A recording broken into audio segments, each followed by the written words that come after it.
అరుణాచలం వెళ్తున్నారా? ఈ వీడియో ఖచ్చితంగా చూడండి. అసలు పుణ్యక్షేత్రంలో మనం ఎట్లా బిహేవ్ చేయాలో నేను మల్టిపుల్ ఎగ్జాంపుల్స్ చెప్తా.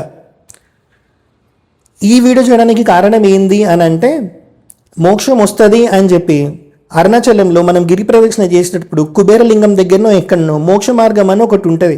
ఇంత చిన్నగా ఉంటుంది రోడ్డు సైడ్కి. దాంట్లో నుంచి పాస్ అయ్యి బయటికి వస్తే మోక్షం కలుగుతుంది అని చెప్పి ఎవడో యూట్యూబ్లో చెప్పిండు. అది బాగా పాపులర్ అయిపోయింది. దానివల్ల నిన్న ఒక అతను ప్రాణాలే కోల్పోవాల్సి వచ్చింది. చాలా చిన్న ఏజ్, మరి పోయింది పుణ్యక్షేత్రానికి, ప్రాణం పోయింది. సో మోక్షం అంతా సులువుగా రాదు. అది కూడా మస్తు చెప్తాడు యూట్యూబ్లో వీడియోలు చేసుకోవడానికి.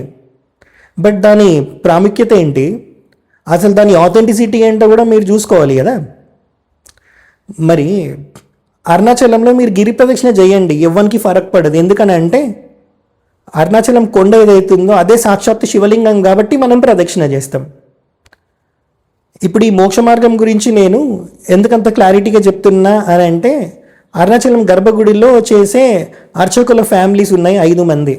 అందులో నేను ఇద్దరితో పాడ్కాస్ట్ చేశాను. అందులో ఒక అయ్యగారిని క్లియర్గా అడిగిన, అరుణాచలం మహత్యం, అరుణాచలం చరిత్ర అడుగుతూ ఈ మోక్ష మార్గం గురించి కూడా అడిగినప్పుడు అయ్యగారు క్లియర్గా చెప్పారు. దానికంత ఇంపార్టెన్స్ ఉన్నట్టు మాత్రం మాకు తెలియదు అని చెప్పి. సో అయ్యగారులకి తెలియంది ఈ యూట్యూబర్ గారులకు ఎక్కువ తెలుసా. వాళ్ళు చెప్పడం వల్ల నిజంగా మోక్షం వస్తుందేమో అని చెప్పి అందులోంచి పాస్ అయ్యి ఒక అతను ప్రాణాలు కోల్పోవాల్సి వచ్చింది. తెలుగు పర్సనే మళ్ళీ. దీనివల్ల ఏమవుతుందనంటే పుణ్యక్షేత్రానికి వైభవం కూడా తగ్గుతుంది. చాగంటి గారు చెప్పారు, అరుణాచలం విజిట్ చేశాక అరుణాచలం విజిట్ చేయకముందు జీవితం ఎట్లా ఉంటుంది, అరుణాచలంలో కాలు పెట్టాలంటే మనకి ఎంత అదృష్టం ఉండాలి అని చెప్పి. దానివల్ల చాలామంది అరుణాచలం వెళ్తున్నారు, దానికి ఎట్లాంటి ప్రాబ్లము లేదు.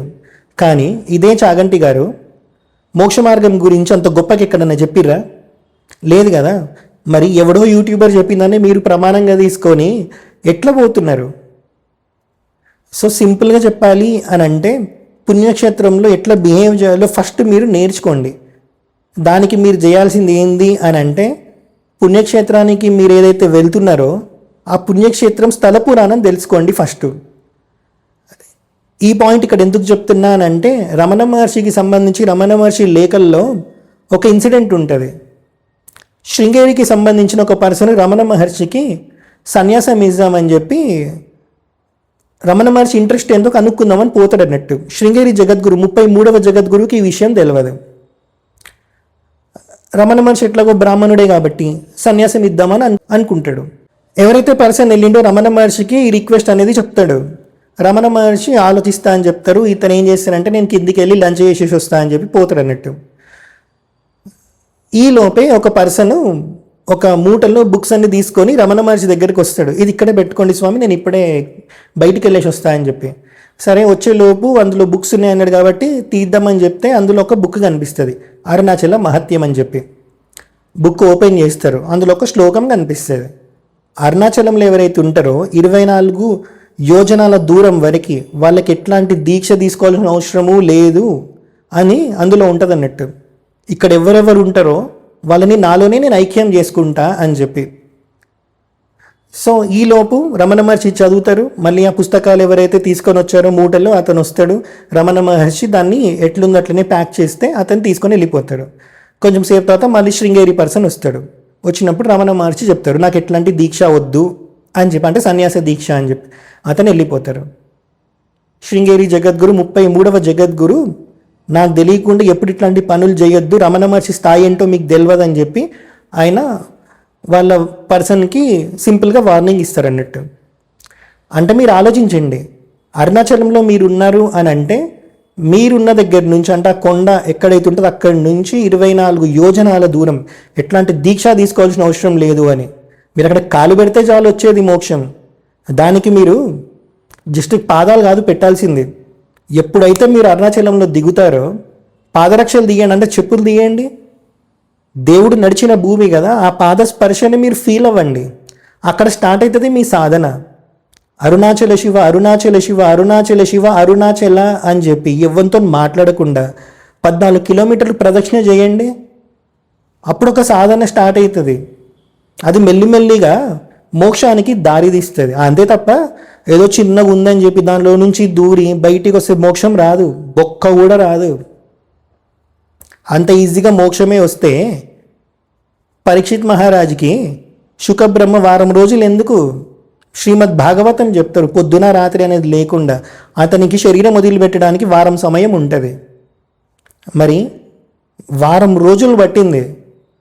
ఏం లేదు, అరుణాచలంలో మోక్ష మార్గం ఉంటుంది, నువ్వు దాంట్లో నుంచి బయటికి రా పరీక్షిత్తు, నీకు మోక్షం వచ్చేస్తుంది.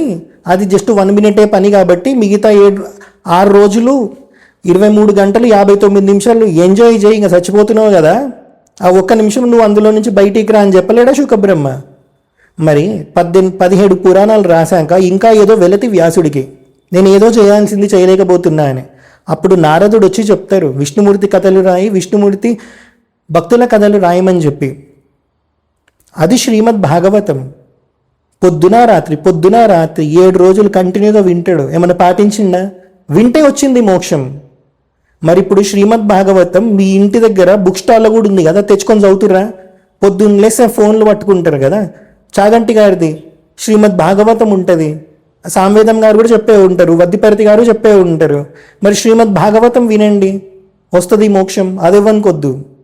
శ్రీమద్ భాగవతం మీకు మొత్తం వినే ఓపిక లేకపోయినా సరే, ప్రహ్లాదుడి చరిత్ర వింటే చివరిలో మీకు ఫలశ్రుతి ఉంటుంది, భీష్ముడి చరిత్ర వింటే చివరిలో ఫలశ్రుతి ఉంటుంది. మంగళవారం ధ్రువుడి చరిత్ర వినండి, మంగళవారం లేకపోతే సుబ్రహ్మణ్య షష్ఠి వినండి, గంగావతరణం వినండి.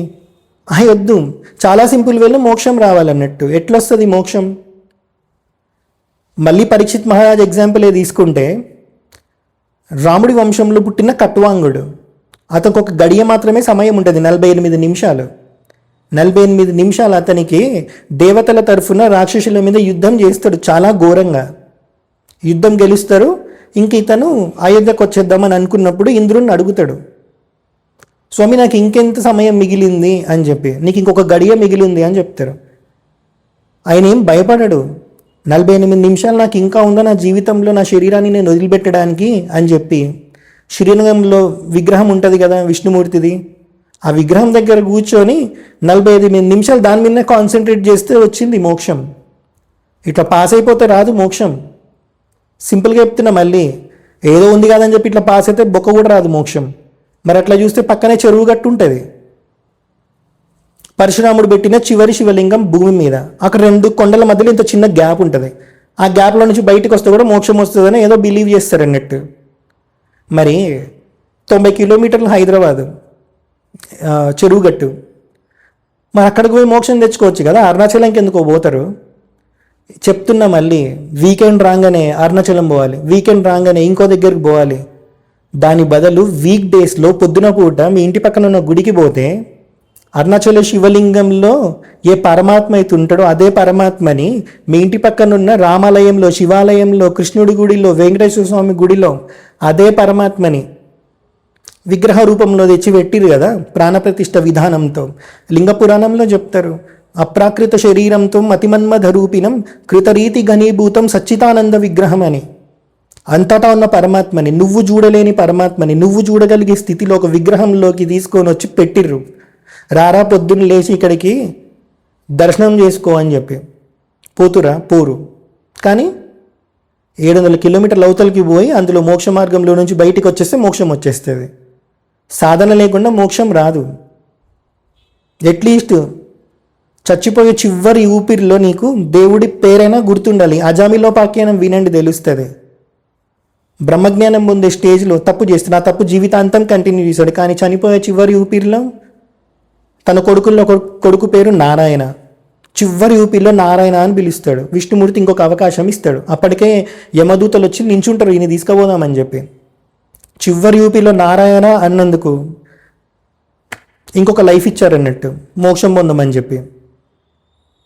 మరి చివరి ఊపిలో నా పేరు చెప్పినావు కదా, ఇంకో లైఫ్ ఇస్తున్నా, అరుణాచలం పోయి ఆ మోక్ష మార్గంలోంచి బయటికి వచ్చేసి ఇక శరీరం వదిలిపెట్టాయని చెప్పొచ్చుగా. మరి విష్ణుమూర్తి ఎందుకో చెప్పలేదు? చెప్తున్నాగా, చివరి యూపీలో నీకు దేవుడి పేరు గుర్తు రావాలి అన్నా సరే, అది నీ కొడుకు పేరైనా సరే, దేవుడి పేరైతే అది నీకు పలకాలనిపించి నువ్వు పలికినా సరే వచ్చేది మోక్షం. అందుకు నువ్వు అజామిలో పాకేనా మిలాది ఇదేడు ఉంటుంది, శ్రీమద్ భాగవతంలో ఉంటుంది. ఎంతమంది వింటారు?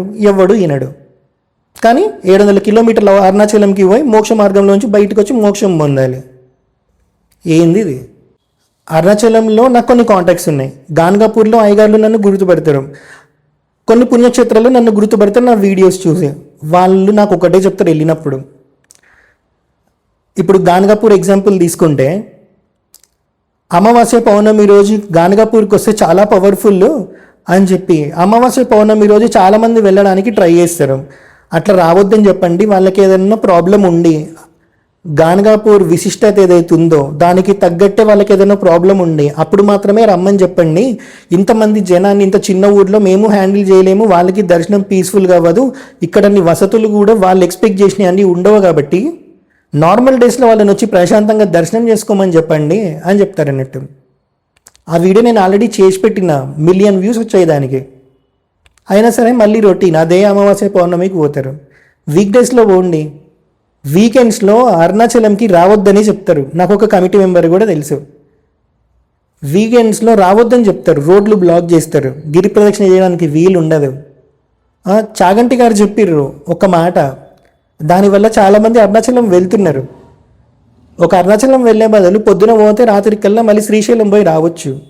మరి జ్యోతిర్లింగం కదా, ఎంతమంది పోతుండ్రు? ఇక్కడ భువనగిరిలో సోమేశ్వర ఆలయం ఉంటుంది. రేణుకాచార్య పుట్టిన ప్లేస్ అది, ఉద్భవించిరు అక్కడ. అక్కడికి ఎవ్వరు పోరు. 1100 years చరిత్ర ఉంది. యాదగిరి గుట్ట ఉంది.